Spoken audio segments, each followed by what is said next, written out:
Hello, I'm Tim Good, and I'm here to introduce the Bankstream Accountants Competence Index, a new quarterly monitor of how accountants feel about their business. And this is in association with Accounting Web, and with me here today, John Stockdyke from Accounting Web and Frank Woods of Bankstream. Frank, before we get into the results of this first confidence index, what was the purpose behind Bankstream setting up this survey? Tim, we're a business that focuses exclusively on accountants. All of our focus and our effort goes into improving the lot of accountants.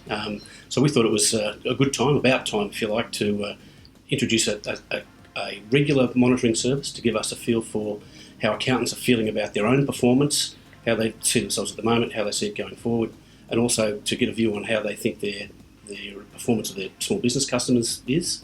It's going to be interesting, I think, to see how the trends evolve over a period of time. So we'll be looking forward to seeing what comes out of that. I think it'll be interesting for accountants as well. Should we ask John what, from an Accounting Web member's perspective, it's looked like this quarter? We're really excited to be involved with this with Bankstream because it's just such a good time to take the pulse of the profession. Over the years, we've begun to see, we have kind of anecdotal evidence. We think they're getting better at coping with self-assessment season. So with the index, this time next year, we can actually really prove that one way or the other. The index itself is based on an average of what the accountants think for how their own firm performed in the past quarter, what they're expecting to happen and expecting to happen for their client businesses. So we take an average of that, and for the first quarter of the survey, it came out as 7.1. So generally, after the punishment of self-assessment season, they're generally feeling pretty strong. So in rough terms, 7.1 means there's a lot more that are happy. If it was below 5, that would indicate more unhappy and fewer happy with life at the moment.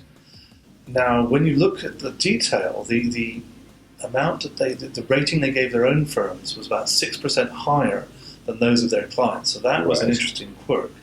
And if you dig into the results, we found that the main culprit, identified by 38% of the respondents, was poor record keeping among the clients. Still. So, now the accountants, will know that firsthand from the documentation they were dealing with during self-assessment season.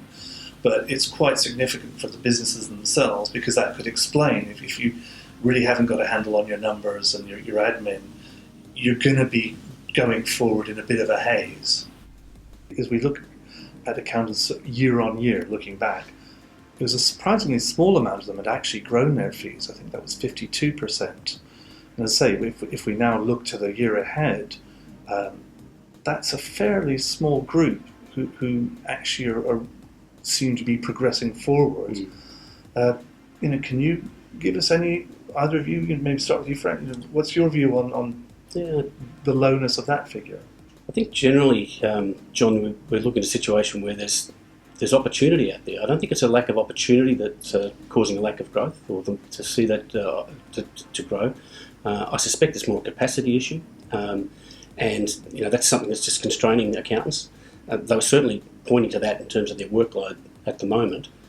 So they're going to need to look at ways of improving efficiencies, and I think really focusing on workflow, on spreading that work out throughout the year. If they can do that, that can provide them with extra capacity to be able to get out and do more, to take some of that opportunity that I think is out there in terms of revenue growth.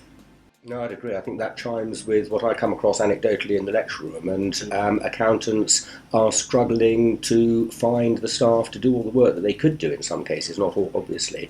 And so the more that you can automate and do some of the mundane tasks and get clients to up their game, as it were, then the easier it would be to increase fees, do added value work, advisory work, as well as making sure that clients actually get information to you on time and you can do the job on the accounts and the tax returns. Yeah, I think in terms of if you're going to look for the clients to help in that, then I think accountants have got a big role to play there in terms of assisting them in that process. And to some extent, that's a revenue opportunity for them, or a service opportunity. Very much so. One of the things they point to, technology, I think, does have a part to play here. It can be scary for accountants at times. So small incremental technological change can help them enormously. In the survey, they've pointed to the digitisation of paper records as something that they're focusing on. That was very pleasing from our point of view to see, because I think that's one that sort of provides opportunity for accountants to get in control of the process, which means better workflow and better record keeping in their small business clients. That constantly comes up as an issue. It'll be interesting to see over the course of this year how that trends. It will, and when we get the next quarterly index, then we can pick up again and see how it's developing there. Well, I'm afraid that's all we've got time for in this short introductory video. If you'd like to find out more about the Bankstream Accountants Confidence Index, then you can download the full report at www.accountingweb.co.uk/Bankstream.